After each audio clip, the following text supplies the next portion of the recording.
Welcome to another episode of the All Things Endurance podcast. I'm your host, Rick Prince. I'm excited to have on the podcast today Zoë Rom and Kylee Van Horn. Zoë is a writer, journalist, and coach, and Kylee is a coach and a registered dietitian. So thank you guys so much for being on the show today. Yeah, pumped to be here. Excited. Thanks for Yeah. having me. Sure. And if any of you guys recognize the names, it's because they also host a really awesome podcast called Your Diet Sucks, which I just love the name of. So we'll have the link to that at the end of this podcast as well. So guys, as we spoke of before, so Zoe, you reached out to me. You said, "Hey, I think we could really add some value, have some really cool podcasts," and then it turned into a series. So this will be the first of three podcasts with all three of us chatting. Today we'll be discussing why athletes fall for pseudoscience and fad diets, which I think is such a great topic. Because I mean, honestly, if I'm being completely honest, when I see like, hey, bike 10 watts faster and do that, I'm like, oh, I'll click on that. Oh, that only costs $99. I'm totally gonna buy that product. So I think we all fall for this stuff. And the other two are the truth about racing weight and when performance meets appearance, body image, and endurance sports. So I think these three are all incredible topics. And like I said, today we'll start off about the pseudoscience and fad diet. So before we get into it, if you guys both want to kind of maybe give a little bit more background about yourselves. Yeah, how about you start, Kylee? Yeah, so I am Kylee Van Horn. I have been a registered dietitian since 2018, and I own Fly Nutrition, which is I work with endurance athletes only, really, bikers, skiers, runners, triathletes on performance nutrition. And I actually So I did that for a while, and I just finished my book called Practical Fueling for Endurance Athletes that came out this past March as well. I've done some freelance writing in the past and was able to kind of put everything together into book form too, which was Nice. a great addition. And then doing the podcast with Zoe has been a really great way to just have diversity in the work that I'm doing. Very cool. Very cool. Yeah, and we'll definitely add sorry to interrupt. We'll definitely add the link to your book and all that stuff at the end as well if any of our listeners want to check that out. Yeah, I'm Zoë Rom. I'm a journalist specializing in environmental science, public lands issues, and also pseudoscience and nutrition and diet nonsense. Just sort of carving that beat out for myself, create the job you want to have. I love But it. I'm an endurance athlete myself, and I've always just been fascinated at the way that our identities as athletes shape our behaviors. And as much as we always like to think of ourselves as purely rational actors, particularly when it comes to nutrition and diet, we're not. A lot of things are influencing our decision making. Yes, sometimes the science, but also a lot of times the emotion, our social cultural context, our financial resources, our political context. And so I'm always interested to sort of dive into the juicy spot between the evidence, between the science, and between the sort of like cultural narratives that we've been handed about food and diet to just answer the question, why do we eat this way? Yeah. Yeah, that's fascinating. And there's probably a lot in that space, I'm guessing. It's fertile ground. Yeah. We have a spreadsheet of all the ideas that we want to talk about on the podcast, and it is extremely long. That's awesome. That's awesome. So, as both of you are endurance athletes and work a lot with endurance athletes, I think we can all agree that, by and large, a lot of them are type A, very intellectual by nature. They're sort of a type, right, for these endurance athletes. Um, so that being said, why do you think it is that so many endurance athletes do fall for these sort of hacks and detoxes and just misinformation across the board? But obviously, with this podcast, we're discussing nutritional information. Why is it that so many quote unquote smart intellectual people fall for this stuff? I think that a lot of times smart people don't always know where their area of expertise ends, and they don't always know what their blind spots are, right? Because like as much as like I'm an expert in the things I'm an expert in, I don't always know what my blind spots are. And often those blind spots are where these narratives tend to creep in, where information vacuums exist, of which there are many in exercise science and physiology, right? There's a lot of unknowns. Doing science is hard, getting high quality research is hard. It moves slow, and oftentimes it's not that sexy and is honestly, with all due respect to our amazing researchers, it's boring. But good Yeah. science should be boring, right? Like there's not often like bombshell revelations or studies that come out that totally upend what we know about the human body. But that's not how the human brain works. The human brain craves novelty. The human brain craves control. Whereas, like, so many things are not necessarily under our control as athletes. Genetics play a huge role in performance. Environmental conditions play a huge role in performance.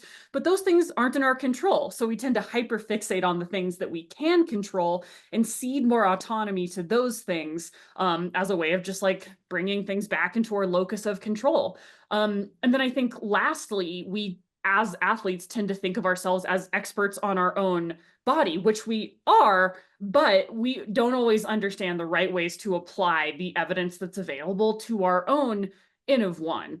And Yeah. so I think, again, that leaves open a gap that a lot of times pseudoscience attempts to bridge, because Yeah. pseudoscience offers us novelty. Pseudoscience offers us the illusion of control. Or the Yeah. performance The game that you performance. were chatting about, you know, you're like, oh, if I could like improve by 10 watts or whatever you were saying Yeah. earlier, I'm gonna do this thing, or I want to do this thing. And if there's a lens of like, oh, like I could better my performance, then sometimes I think our choices, you know, our brain gets a little clouded and we're like, oh, I'll do that.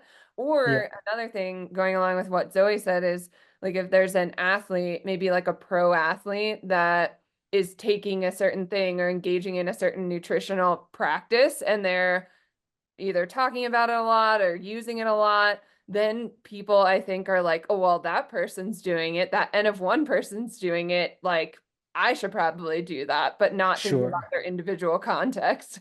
Yeah, yeah. So I worked for about 20 years. I worked in Manhattan as a personal trainer, and I work with mostly like investment bankers and venture capitalists. And these people work, like literally 80 to 100 hours a week. And, and these people all went to like Harvard, Yale. Like these are smart people, and yet they're hiring me to, tell them how to lift weights or whatever. But and it did come to fruition where, that topic would come up. And what I found is that, these people are just so busy, to carve out even that 30 or 40 minutes, like, but, and the fact that they had that, like, okay, I know Rick's coming, I have to be there. And also that they didn't have to think about it, right? I'm the one telling them what to do. They don't like, that's the one time during the day they don't have to think. How much Yeah. of that do you think also plays into this? Like, I'm an extremely busy person. If I can just find some hack that'll just take care of this nutritional thing or this thing, or I don't want to even think about it, just tell me how to do it. Do you think that plays into it as well? Absolutely. One of the most common questions we get is, how should I eat? And it's like, Okay. well, that's kind of our whole project, right? Right. People are busy, and the space is extreme. Like, again, there's a reason people spend their entire careers researching the exact, like, relationship between a specific kind of lipids and mitochondria or whatever, right? Mm, Like, there is an immense body of knowledge. No one person can truly, fully understand and parse all of it.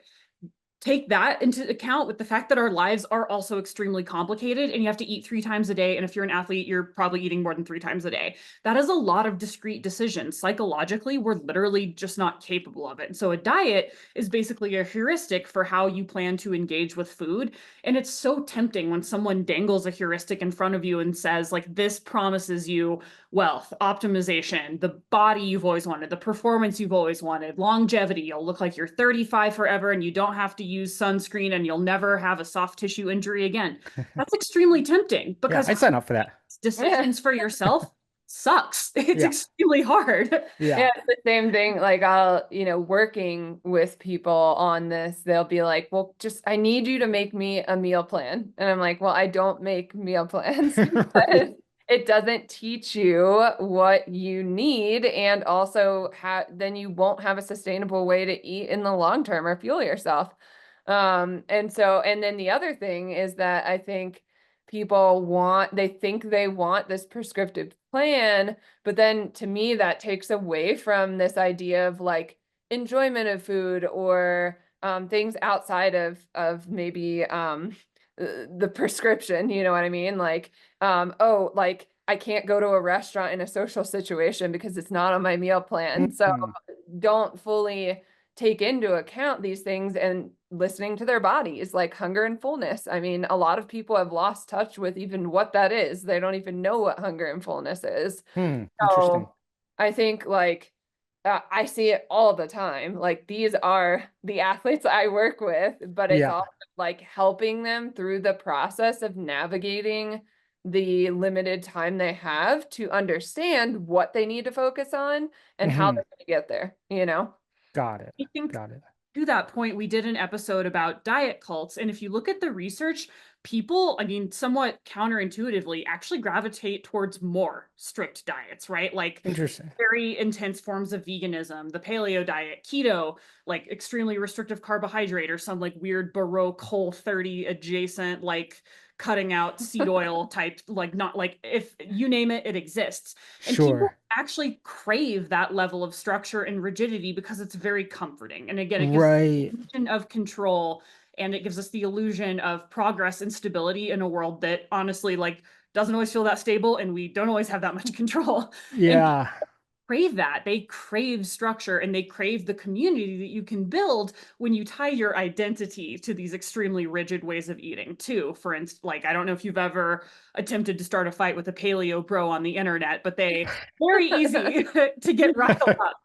Yeah. Have such a strong identification. Like, it's not just how they eat, it becomes who they are. Sure. Increasingly in our world, like as people sort of move away from organized religion, they move away from like in-person communities, they're increasingly finding identification with like online diet communities, and that Interesting. starts to become who they are. Whereas, 30 years ago they might have joined a church or a bowling league. Well, now they just become like a Reddit vegan.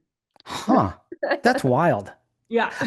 I knew that sort of those demographics exist, and I could appreciate to some degree the identity aspect you're talking about, but to that degree, that's pretty I mean, and also the fact that you're even just mentioning it right now, right? The fact that it's sort of as pervasive as it probably is pretty wild. I think that was so looking at the research about that surprised me, because I feel like we have this like cultural narrative that like Americans are lazy and we actually don't, eat well and we don't exercise well. And like that can be true. And at the same time, also people there, especially folks who might be listening to this podcast, endurance athletes love structure. They love rigidity, and they Yeah. actually love something that seems challenging, right? Like everyone listening to this has probably done something extremely hard and uncomfortable in like the last 36 hours. Yeah. That sort of mentality is so positive, but it can also lend itself towards like extreme behaviors that are less beneficial, like those super restrictive diets, like those overly prescriptive diets that, again, don't teach you how to engage with food, and they dictate how you engage with food, what your relationship to food is, in a way that, I think is not even just like mental health wise sustainable, isn't always like health wise from a micro and macronutrient perspective sustainable, and just doesn't help sport that much either. Well, that's the thing. Yeah. But people also don't realize the hole that they're getting into until it's too late, you know? Yeah. Like if you're on super low carb, like, ooh, I feel pretty great at first, maybe not, but maybe they do. And then like 6 to 12 months later, we're like, oh, bone stress injuries, or like, oh, I have this thyroid issue and my hair's falling out, you know? And Yeah. it seems like it could be like really enticing at first. And then, I mean, it could be years down the line too, that people are like on a low carb diet and then they realize 3 years later, oh shoot, like this was the root of all my health issues that came up. Right. And to Interesting. that point, the way that social media and media works, we never hear the 2 years later story, right? Right. They're the like, Right. I've been on this diet for 6 to 8 weeks and I've lost weight and my skin is glowing and I PR'd my marathon and my deadlift and got elected to my town council. And it's all because I cut out carbs and shellfish. And you're Yeah. like, great, that makes sense to me. But like, how often do we hear the downstream impacts of that, right? Like social media doesn't incentivize the like follow up, it incentivizes the super flashy, like, silver bullet, like this cured my whatever, this helped me PR my whatever, but it Yeah. does not incentivize people coming forward and saying like, I messed this up, I was wrong, this didn't work for me. And Yeah. there's no cultural incentive to do that. Like, I don't remember the last time I very publicly admitted I was wrong. Yeah. I don't know how I Right. would do that, right? Right. And Right. so like thinking of like, it's very hard to give space to the nuance and the complexity, and to give space to the additional information as it becomes available. Yeah. Yeah. No, I completely agree with you. I completely agree with all those points. So So if I'm an athlete, I mean, I think there are so too many resources out there, right? From influencers to websites by God knows who, books, magazines. There's so much stuff out there. I would say more for nutrition than maybe anything else, even for, athletic training, like the physical aspect of it. A lot of that is fad stuff. A lot of it's, false. A lot of it's, maybe was true at one point and now it's not anymore. So as an athlete, how do I go about dissecting this? How do I go about determining what I should consume as far as education? Like, because again, it's just a sea of stuff out there. And I think that sometimes it's probably by no fault of their own. They do fall for, XYZ fad diet or misinformation because it's maybe presented in a way that the person is an expert. It's presented in a way that is factually accurate, even though it's not. So yeah, if you guys could just bring this some light, like what would I do to look for really good information? What would be my sort of path and strategy for that? You wanna start off? I mean, looking at the language that's used is one of the things that we give as a tip for athletes. Okay. Like sensationalist language, when maybe like seeing something advertised or like presented to you can sometimes indicate that, ooh, like maybe I need to double check my if it's like a quick fix promise or a hack or I'm trying to think, what are some of the other words that we were Um, like, yeah, I think like a small intervention with outsized proposed outside benefits, silver bullet, um, Yeah. yeah, something that, and I think like, yeah, that I think it's like looking at like what is this person's actual expertise, right? Like just because Yeah. someone's like an amazing strength coach or like a USCA certified coach, should they be making you a meal plan? Well, maybe not necessarily. You need to look at like Sure. specifics of their background and education. And I think there's, it's their media literacy is hard already. but then Yeah. the other hard part is like we have a lot of medical professionals that try to capitalize on the diet industry by Sure. kind of like pigeonholing themselves into like, the carnivore diet by Paul Saladino, that was, the medical doctor. I think a big takeaway is doctors can be wrong. And I Yes. know that's Oh like yeah. Yeah. a wild thing to say, but like I Sure. think they're all wrong. It is possible for them to be wrong, particularly if they're making money hand over fist about a super restrictive diet. So, Yeah, for sure. For Yeah, um, sure. anything that cuts out food groups or, causes you to like completely reorient your life, like so that you can't go out and social set. Like there are certain indicators of something that might be presented to you that you might want to just like do a double check in your brain and think twice about what's being presented to you. I think if Yeah. someone claims to have like the forbidden fruit, like the hidden knowledge of like the secret doctors don't want you to know, Yeah. Yeah. there's just like Those are the best ones. not there's just like not that many secrets. Like there's a lot of things we know and a lot of things we don't know, and there's not a lot of things that we know but don't want people to know. Yeah. And also science moves slowly and it's not sexy. So I'd almost say if something is sexy or exciting, that should like alert you to be really skeptical. Or Yeah. it seems novel, like this brand new study will change everything about what we know about burning belly fat. It's like, no, you should probably like look at the sample size, look at the actual conclusions, go beyond the headline, check out that methodology, make sure it wasn't paid for by the product that it is trying to sell you. Always looking for that conflict of interest. And I think that expanding our definition of conflict of interest is really important too, because it may not be someone just trying to shill you a supplement.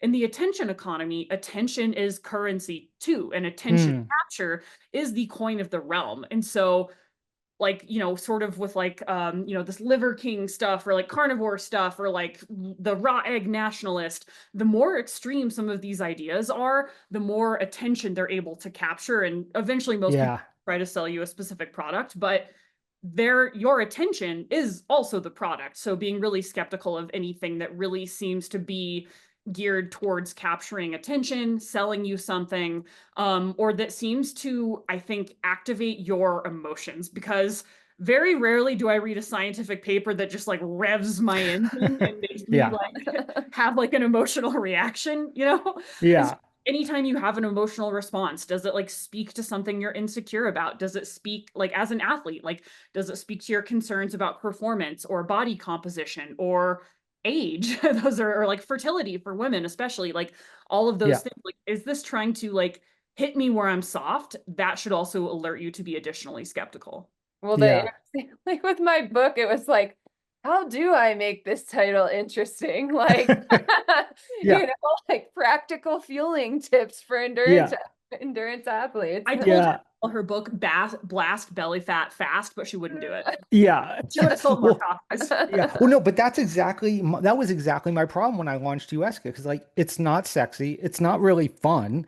It's sort of stupid and boring, Yeah. like it's just a bunch of data, and when I worked in the gym industry, I always told my coworker, I don't have a lot of ethics and morals, but I have just enough to prevent me from creating like the Ab Blaster 6000, Yeah, exactly. So Yeah. but it's hard because it's just kind of like, here's a bunch of information. This is what I think is the right stuff. Go buy it, please, so I can pay my rent. But it's hard when you don't have that hook, that sort of Yeah. to like make some sensational claim. So like I get why they do it, but at the same time, yeah, that's a great point that might be a red flag. And like for me, like necessarily, or my perspective would be like, I think we need to change the incentives of, and I don't have a lot of solutions for how to do this, so feel free to call bullshit, but I think we have to change the overall incentives of media and social media. Like Yeah. insofar that clicks dictate like currency in media, and insofar that attention is currency on social media, attention is a really poor heuristic to like help us have quality content, because we're all beautiful, wonderful, intelligent, special snowflakes that also kind of have lizard brains. Like I am a full-time journalist and I click on clickbait all the time Sure. because I have a human brain that works like a Right. human brain.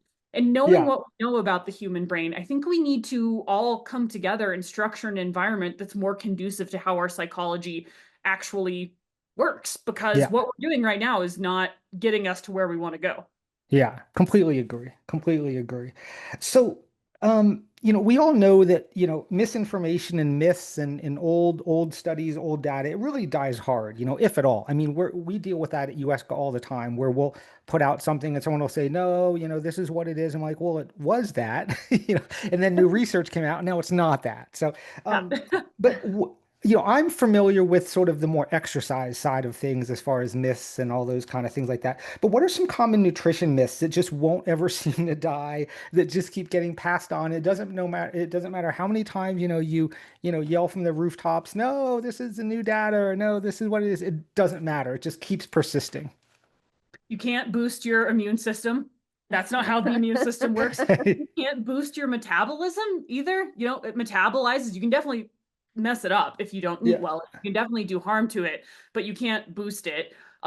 Taking more of any specific substance isn't always better. There's like always this inclination where like, well, a little protein is good, then all the protein must be amazing. sure.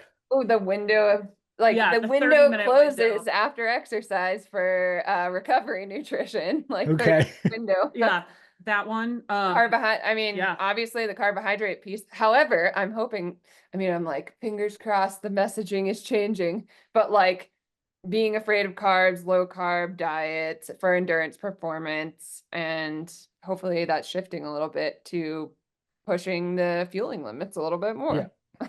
Yeah. But that Yeah. won't die because I get that question literally a million times a week about carbohydrates.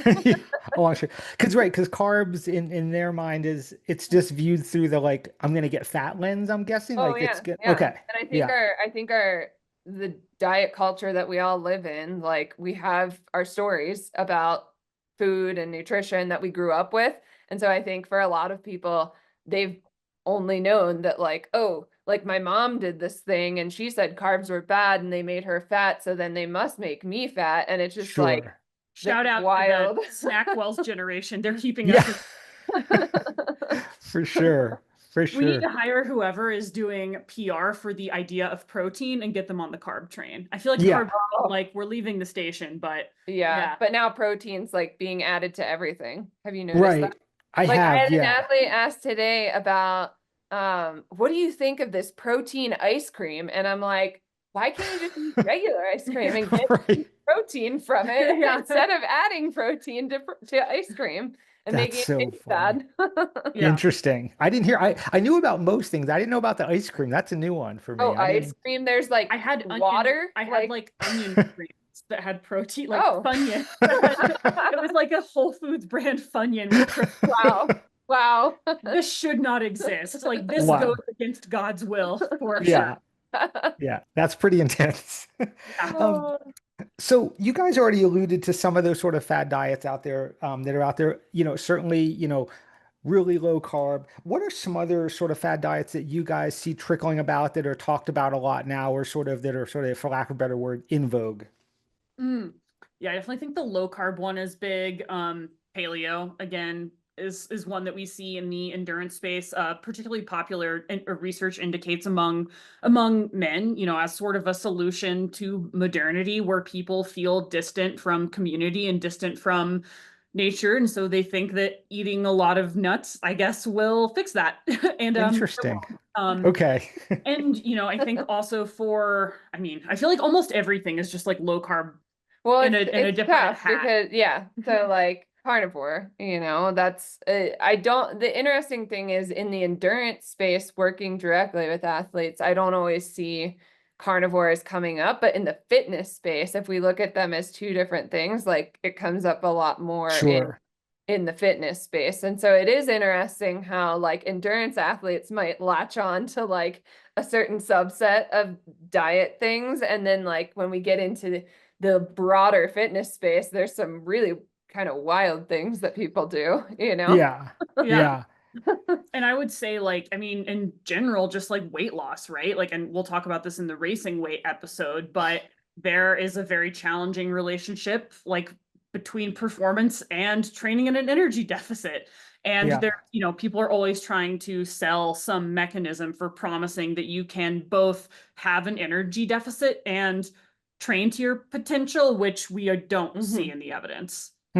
Interesting. Everyone will have a different solution for how to do this, but it's just not validated in the majority of the evidence that we have. So I almost, and it's yeah, I'd say in the endurance space, the big ones are like the keto, the low carb, high fat. People are just like scared of carbohydrates. People go all in on protein. Mhm. Especially like in the world of ultra running, there can be a lot of like fear around processed foods and people wanting to fuel their races like entirely with like nuts and dates, which, Godspeed, friend. But this sort of like pervasive messaging of like anti-sugar, like sugar is bad, anything processed is bad, instead of having a more nuanced perspective where it's like, well, like gels and like endurance, like sports nutrition can be a valuable tool, and like just saying that all processed food is bad all of the time doesn't hold Yeah. space for protein powders, doesn't hold space for like, I'm not going to fuel a marathon with dates. That's not going to feel Yeah. good to me. Right. And I think that just like fear mongering around sugar and processed ingredients in general is pretty pervasive in the world as well. Yeah, yeah.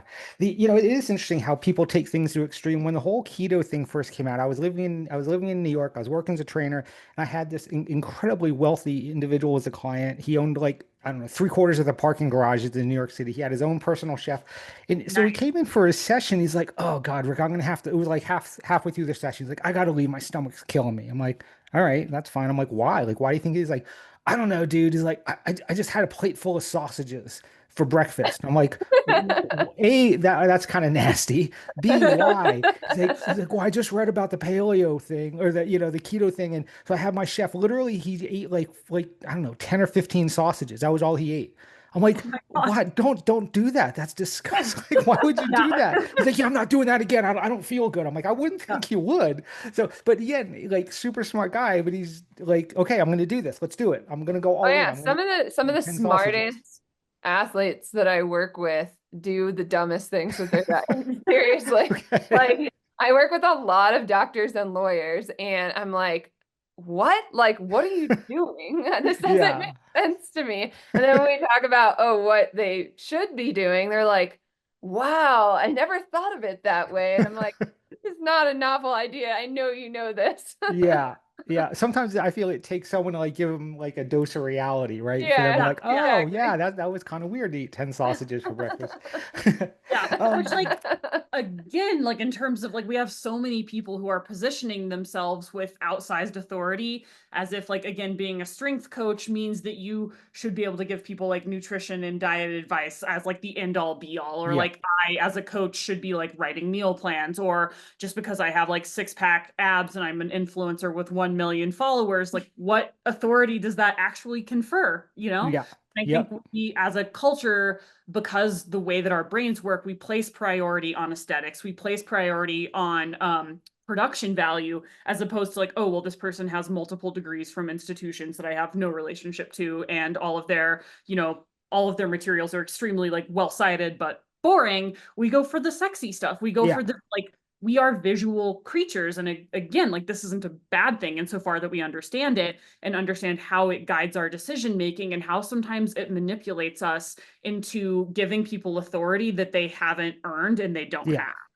Yeah, no, that's a great point. And I actually just wrote a blog post about what does it mean to be a professional coach? And if I could Mm, sum it up, the by and large, and I didn't even mean to, but I kept writing it in there, is scope of practice and scope of knowledge.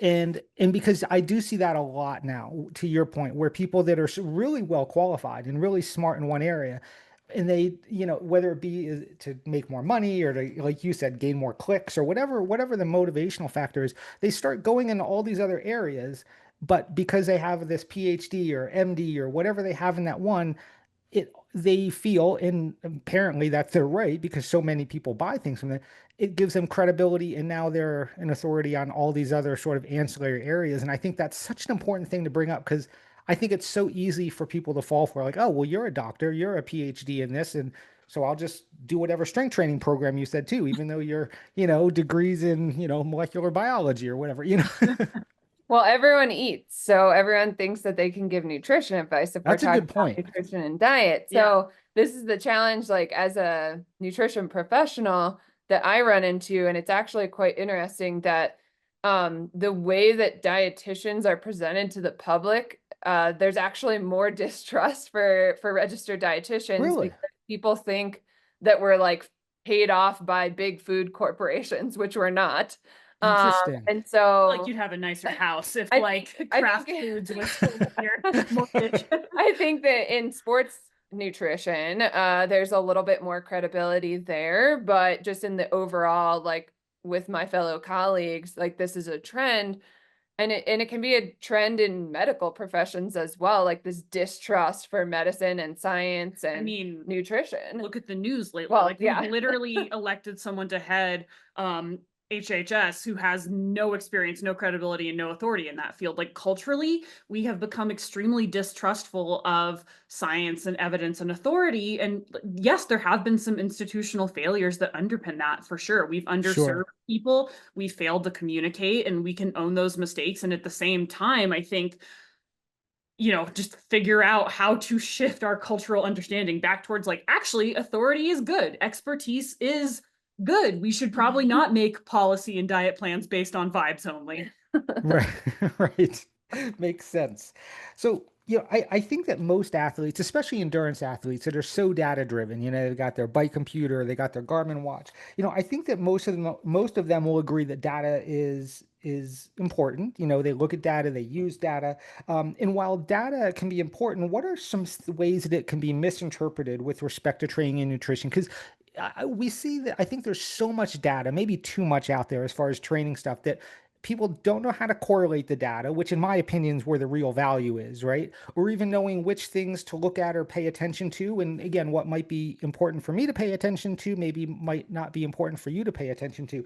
But strictly in the world of nutrition and to some degree training, how can this stuff be misrepresented where people sort of kind of are at a loss for things and make bad decisions? Yeah, I would say from a like I think the first thing that comes to mind is like energy expenditure and calorie counting. Okay. And the way that I explain it to my athletes is like you literally are not hooked up to a metabolic cart 24/7.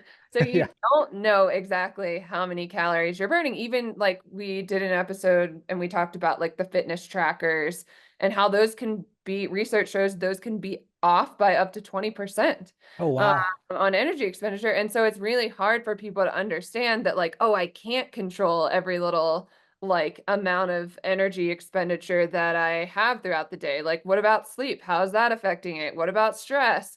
What about like parents that have kids and they're running around all the time and like have all that energy expenditure? And so it can be really hard for people to accept that like maybe I can't control all of this. Yeah. And all we can do is like maybe try to get you in a right fueling box. And then you have to understand how to listen to your body. Like, Yeah. what a novel idea, right? Like understanding hunger, fullness, recovering from training. How are you sleeping? How, biofeedback metrics that we can look at too, and combine that with like some intention, but also can't be overly controlled. And you shouldn't be weighing out every little piece of food to try and control things down to the exact calorie. Yeah. Think Yeah. understanding like what is my desired outcome or behavior change with this, right? Because Hmm. obsessively tracking things just for the sake of tracking them, actually, when you look at the research, doesn't yet tend to drive better behavior. Particularly like when we look at research around like Fitbits and like sort of like more general fitness like trackers. There was a lot of research, again, this is less for athletes and more for a general fitness population, showed that it actually caused people to want to work out less because if they could Mm. hit the like 10,000 steps a day, which is by the way a totally fake number made up by marketing and is not grounded in evidence whatsoever, so throw that out the window. People felt like they fell into this sort of black and white thinking of like if I can't close the rings or like meet my Yeah. goal, then why do it at all? And they also like the obsessive tracking changed their relationship to exercise and movement so that they enjoyed it less and then they Yeah. did it less. So Yep. I think could see trying to that. understand it, but also there's some other evidence that shows that can help with accountability. It's a pretty mixed field, but again, I think taking all of these things into context that like sometimes tracking things may not actually drive positive behavior change. Like a lot of times tracking sleep can lead to a condition called orthosomnia where you get unreasonably obsessed with the quality of your sleep to the detriment of your sleep quality. And we see Could that a see lot with that. endurance athletes because everything is so trackable. Yeah. Even with like the Aura ring, there was recently a fascinating article in the New York Times about how it causes people to get enough anxiety that it registers on their Aura ring because Oh people my become goodness. hyper fixated on health and they start outsourcing their own understanding of their bodies to like a freaking ring, Yeah. which Yeah. like the goal I think with so much technology and with like coaching and with like things like Training Peaks and a lot of these tools should be to help educate a person to understand how to read their body's signs and signals better and to find the signal in the noise, not to get better at outsourcing every part of your life and every understanding of your body to an algorithm and to a machine. Yeah, yeah. It's my sport or the sport that I pay attention to the most is cycling, and I don't know if you guys heard of this rider Tadej Pogačar, who's like the world's best cyclist. Well, Oh he yeah. he won this race recently, but his bike broke, so he had to take his spare bike, and it didn't have the bike computer on it. So the headline the next day on this one was Tadej Pogačar wins XYZ race blind. Didn't have his heart rate, didn't have his speed, didn't have his That's so power. It's funny. like it's miraculous that he could even pedal the bike without his thing. Yeah. And the other funny ad or cartoon I saw the other day, it was this wife asking this husband, she said, "How was your run?" He just got back from a run. He's like, "I don't know, my Garmin died halfway through." Like, and it's like I think that so many people judge like, did I have a good run or bad run based off of what did this piece of equipment tell me versus Yes. did I have a lot of fun Yeah. out there today? Did I feel good, bad, whatever, you know? Yeah. There have been multiple studies where like, oh my God, I would literally have a meltdown if I was a research participant, but they would take people's running watches and manipulate it to tell them they did better or worse. And runners were more likely to believe the watch than their own physical understanding of Wow, things. I believe it. I believe it. Similarly with sleep, like they would Yeah. mess with people's sleep trackers to be like, you got a great night's sleep or you got a terrible night's sleep.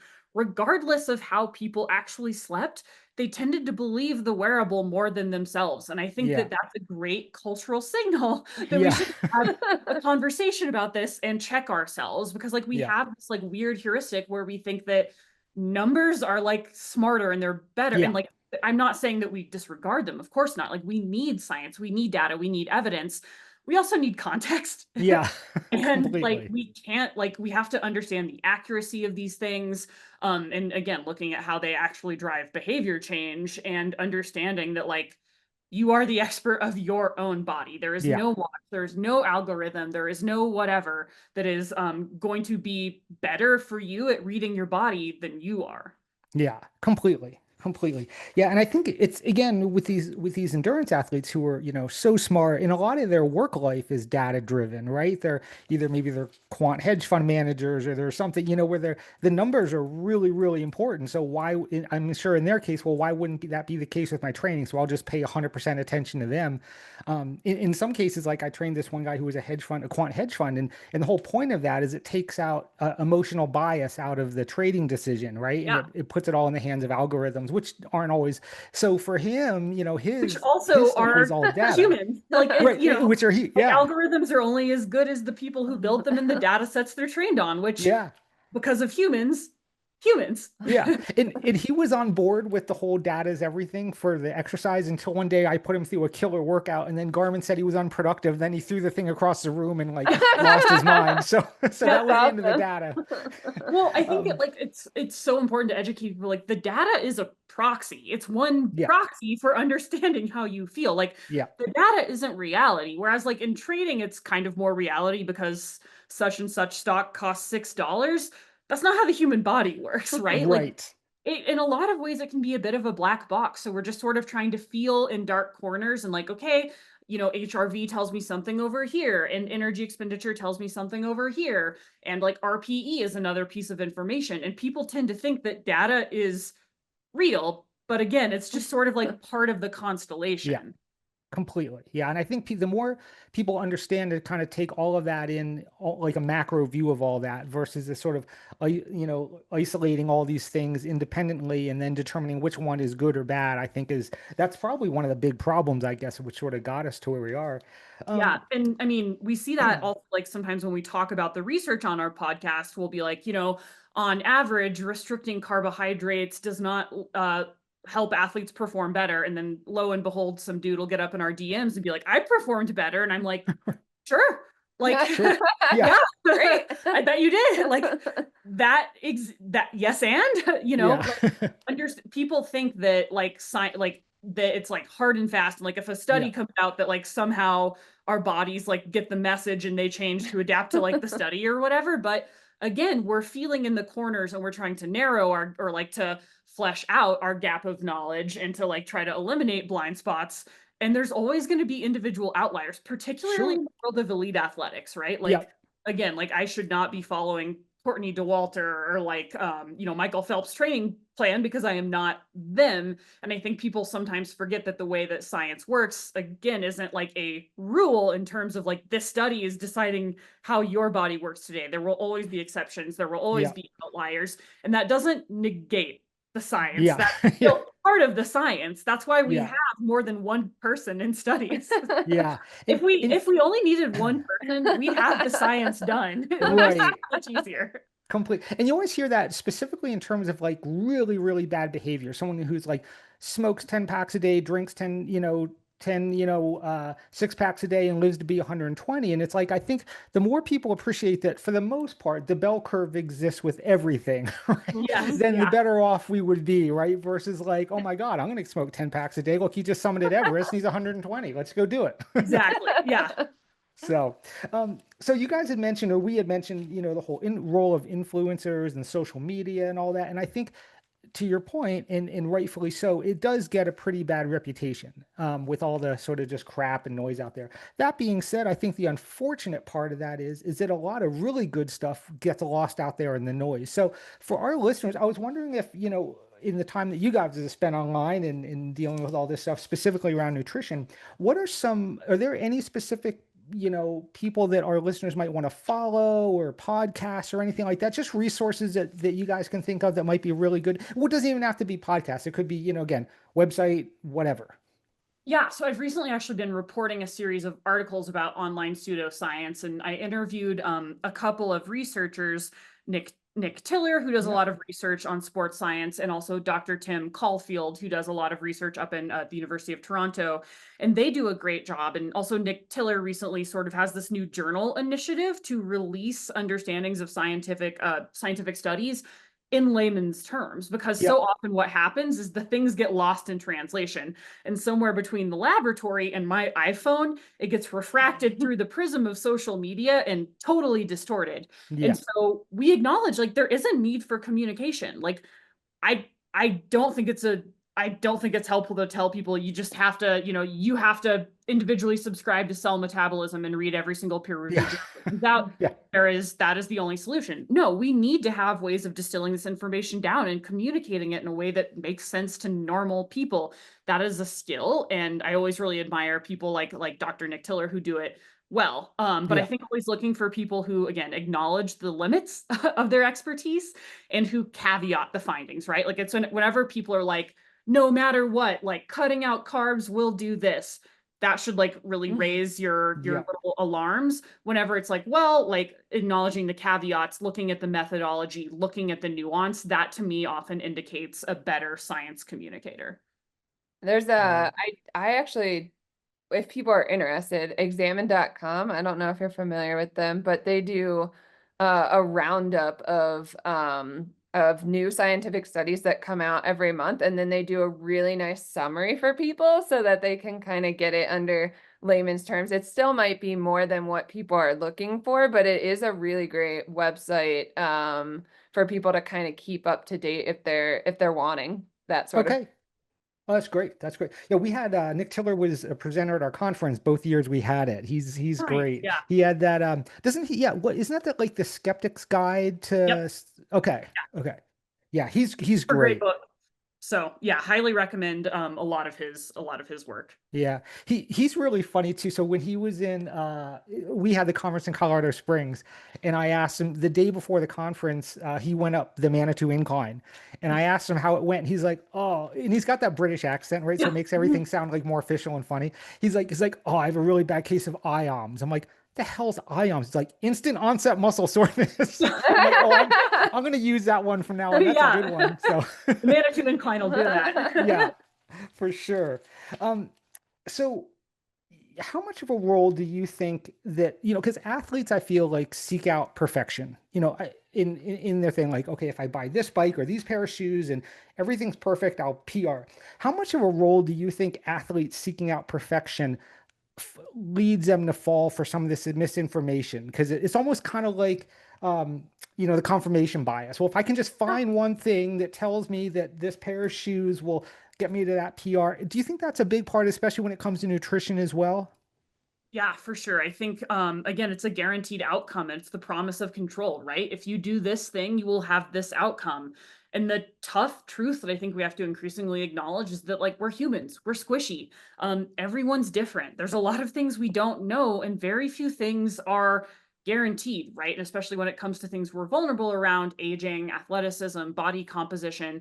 Again, people want those guarantees of like, you will be okay, you will be healthy, you will be Yeah, able to perform. And I think that we can, both like grieve and celebrate that that's not how human bodies work. I can train perfectly, and that doesn't mean I'm going to be an Olympian. And that's right. that's okay. That individual variability is why we love this, right? Like if all you had to do was find the perfect training and execute on it, like the Olympics that would be so boring. Who Right. would want to do that?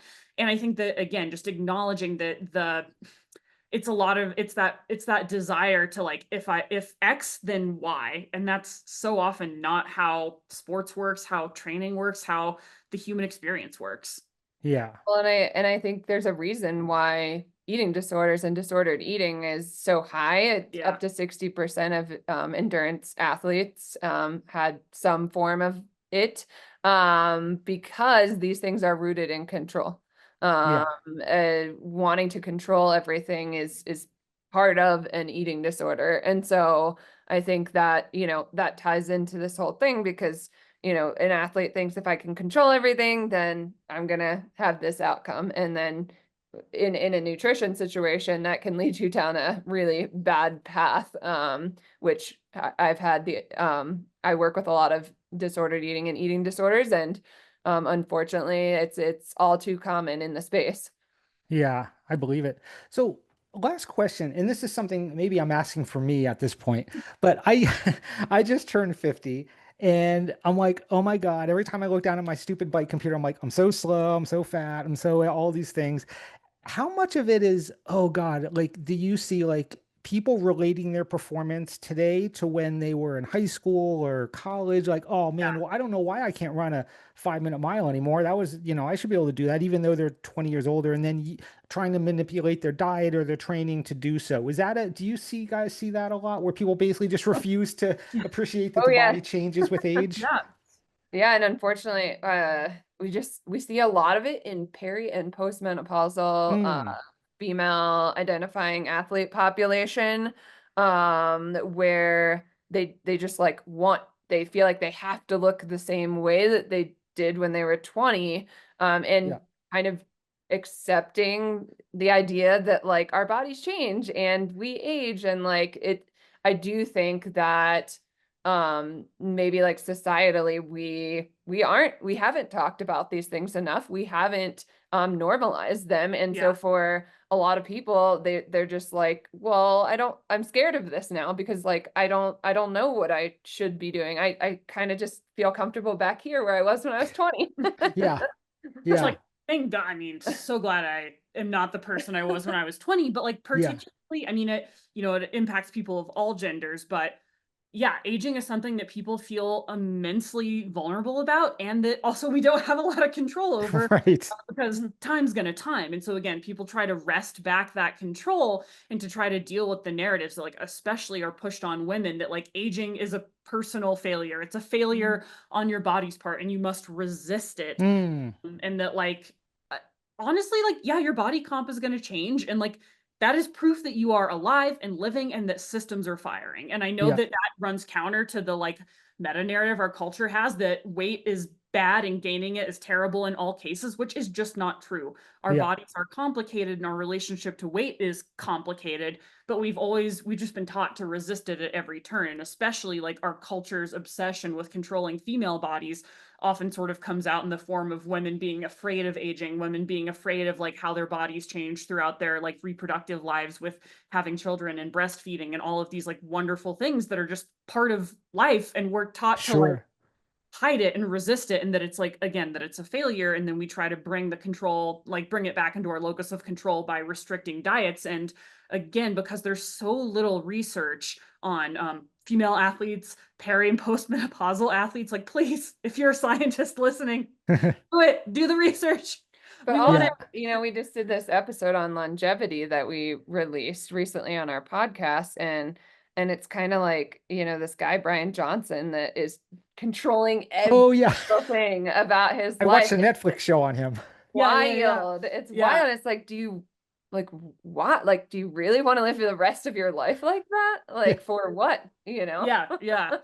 Yeah. Yeah. So yeah, I Yep. think, bringing more research in and also changing our cultural understanding of these things. Cause like age happens and like, yeah, your performance changes over time. Like it's not a death sentence by any means, Yeah. right? But I think that we can again like grieve and celebrate. Like this is a human life. It is complicated. There will be a day in my life that is my fastest day, and then there will be slower days after that. And that Yeah. like that's hard. That's a devastating mortality is a hell of a thing, right? And I Yeah. think the wrong way to deal with that is through weird diet practices. Yeah. 100%. Shifting That's a great mindset, point. Yes. like I Yeah. think shifting your mindset to yourself as to like how you're viewing things too. Like, could you view it as like, oh, I'm gonna try and be my fastest self like 50 to 60 or something, like Yeah. like in this age category or something, Yeah. setting a different kind of goal that goes along with the aging process, Yeah. like Yeah. Yeah. Yeah. Continuing to exist in a human body yeah. is not a failure. You should try. Right. Yeah. Well, yeah, I had a client like that who always wanted to like win the race. I'm like, well, that's why God invented age group categories. Yeah, So Yeah. exactly. and he's like, well, I don't want to just do age group. I want to win. I'm like, oh God, okay. Well, I don't know what to tell you then. Well, guys, thank you so much. This was great. For our listeners that want to check out their website, again, you can go to Google Your Diet Sucks for their podcast. Zoe Rom's website is www www.zoerom.com. And then Kylie's website is www.flynutrition.org. If any of our listeners would like a discount to one of our certifications, you can use the code ATE75 for $75 off. As I mentioned, this and all this information will be on the outro as well of our YouTube. So we have two more coming up. Just to kind of rehash this, the truth about racing weight and when performance meets appearance. And again, we sort of touched on this a little bit today, but talking about the body image in endurance sports. So thank you guys so much for this. I'm so looking forward to the other two with you. And yeah, it's going to be great. Thanks so much, Thank Rick. you. You got it. Thank you so much.